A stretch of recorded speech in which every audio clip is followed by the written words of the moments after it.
Hello दोस्तों, स्वागत है आपका। बच्चों, आज हम कर रहे हैं टाइप्स ऑफ ग्रामर कि जो ग्रामर है वो डेवलप कैसे हुई, यानी कि 20th जो सेंचुरी थी उससे पहले ग्रामर का स्ट्रक्चर क्या था और आज का स्ट्रक्चर क्या है। तो आइए आज हम इसको थोड़ा सा ब्रीफली एक्सप्लेन करते हैं। देखिए, इसको हम दो भागों में बांट सकते हैं। पहला है ट्रेडिशनल ग्रामर और दूसरा है फॉर्मल भी बोलते हैं या फिर इसको बोलते हैं स्ट्रक्चरल ग्रामर, यानी कि पूरे रूल्स एंड रेगुलेशन के साथ। इसको हम ओल्ड और न्यू मानकर चलेंगे, यानी कि जो 18th सेंचुरी से पहले थी उसको हम बोलेंगे ओल्ड और जो 18th सेंचुरी के बाद यानी कि आज तक जो चल रही है वो है न्यू। तो आइए हम इसको थोड़ा सा एक्सप्लेन हम करते हैं। देखिए ये डेवलप कब हुई थी? मेनली इन 20th सेंचुरी में ये डेवलप हुई थी, यानी कि आज 2023 चल रहा है तो कम से कम इसको 200 साल तक हो गए हैं। ऑलराइट, 200 से 300 साल हम इसको मानेंगे। जो पहले की ग्रामर थी ना वो अनसाइंटिफिक थी और इनफॉर्मल थी, यानी कि पहले कोई रूल्स रेगुलेशन उसके साथ नहीं थे और कोई भी वो उसमें फॉर्मेलिटी नहीं थी। यानी कि आज अगर हम किसी को कुछ बात बतानी है तो हम कुछ फॉर्मल कुछ ऐसे वर्ड यूज करते हैं कि हम डायरेक्टली और इनडायरेक्टली किसी को समझा पाते हैं, बड़े ही पोलाइटली, बड़े ही हमारे पास इंपेरेटिव वर्ड्स हमारे पास रहते हैं। लेकिन तब जब ये ग्रामर डेवलप हुई थी, जब कोई भी लैंग्वेज डेवलप हुई थी, तब हमारे पास उतने वो वर्ड्स नहीं थे, इसलिए तब कोई भी वहां पे साइंटिफिक या फॉर्मल जैसी चीज नहीं थी। लेकिन आज हमारे पास साइंटिफिक भी है और फॉर्मल भी है। जब आप the time you write any kind of letter to your senior, so you follow couple of rules and regulation and respectful words for them, right? So that is formal. तब हम formality use करते हैं कि मुझे ये pattern मुझे follow करना है, राइट? तो इसलिए न्यू ग्रामर में हमें ये चीजें सारी फॉलो करनी पड़ती हैं, पढ़नी भी चाहिए, right? Then illogical and unmethodological. देखिए, जो वो वाली ग्रामर तो वैसे वो थी ही नहीं, तब तो सिर्फ वर्बली यूज करते थे, यानी कि कोई भी चीज अगर हमें किसी को बतानी है या तो उसको वर्बली बोलते, लिखने का तो पैटर्न था ही नहीं, क्योंकि तब इतनी ज्यादा चीजें डेवलप भी तो नहीं हुई थी। हमारी जो आवश्यकताएं थी, हमारी जो नीड्स थी वो बहुत ही कम थी। इतना ज्यादा बिजनेस भी डेवलप नहीं था, क्योंकि जैसे जैसे बिजनेस डेवलप होता है वैसे वैसे नए वर्ड्स न्यू जो है ना जनरेट होते हैं।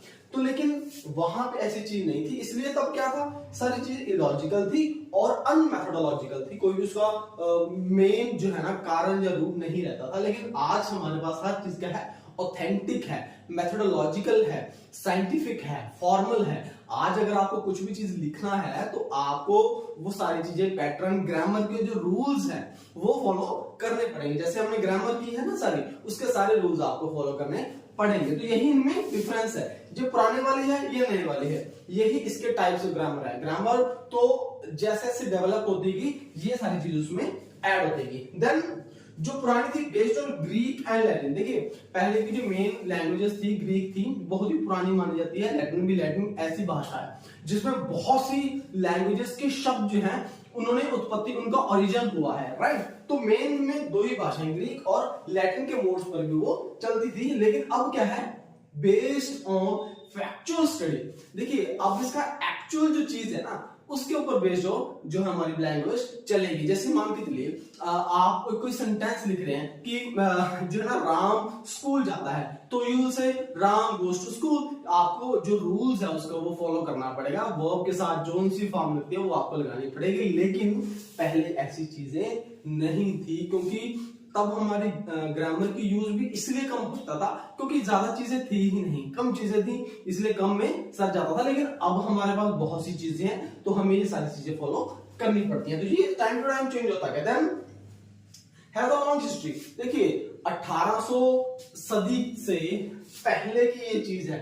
इट मींस 1800 साल तो हमारे पास थे ही, लेकिन उसके बाद हमारे पास कितने हैं, 200 साल। तो इसलिए इसकी शॉर्ट हिस्ट्री है।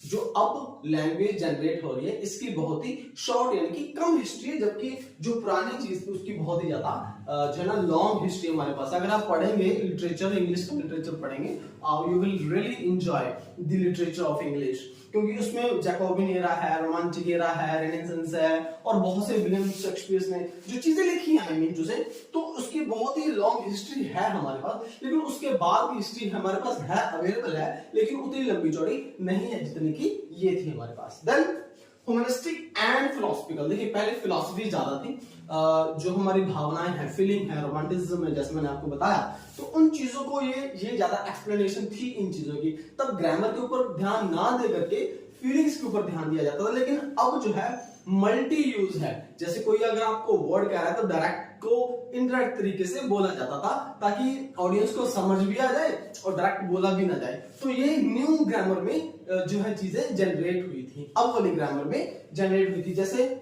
एम्पिरिकल साइंटिफिक मॉडर्न स्टडी, अब ये मॉडर्निज्म की तरफ चल पड़ा एरा, हमारा ये युग है, एरा मींस युग, जो हमारा युग है एरा है वो मॉडर्निज्म की तरफ चल पड़ा था और पुरानी जो चीजें थी वो धीरे धीरे जो है ना धुंधली होती गई और न्यू जो हमारी ग्रामर है इसने इसका स्थान ले लिया और लेना चाहिए। देखिए प्रकृति का नियम है, चेंज परिवर्तन हर चीज में संभव है। लास्ट पॉइंट हमारा studies languages as if they are all alike. देखिए ऐसा माना जाता था कि हर जगह स्टडी ऐसा की जाती थी कि अगर एक जगह है तो दूसरी जगह पर भी इसको ऐसा बोला जाएगा, लेकिन ऐसा था नहीं।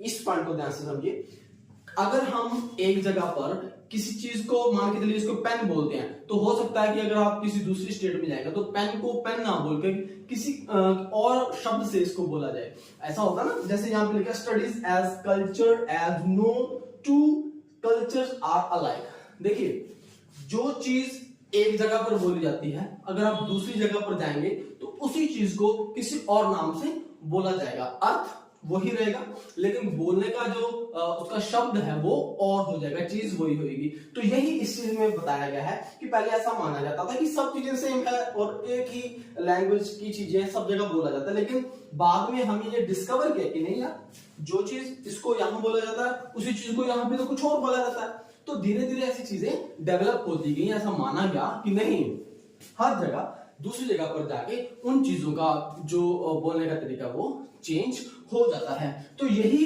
इस आज की मेरी छोटी सी क्लास का पैटर्न यही था कि मैं आपको इसके थोड़ा सा बेस जो है ना मैं बताऊं। मैंने थोड़ा सा इसके रिसर्च किया था तो आई थॉट कि just I wanted to share this all information with you guys. तो आई होप कि आपको ये छोटी सी क्लास पसंद आई होगी दोस्तों। अगर पसंद आई है तो इस वीडियो को लाइक कीजिएगा, चैनल को सब्सक्राइब कीजिएगा। ऐसी छोटी जानकारी मैं आपके साथ लेकर प्रस्तुत होता रहूंगा ताकि आपके आने वाले जो कॉम्पिटिटिव एग्जाम्स है उसमें आपको हेल्प मिल सके। Thanks for watching.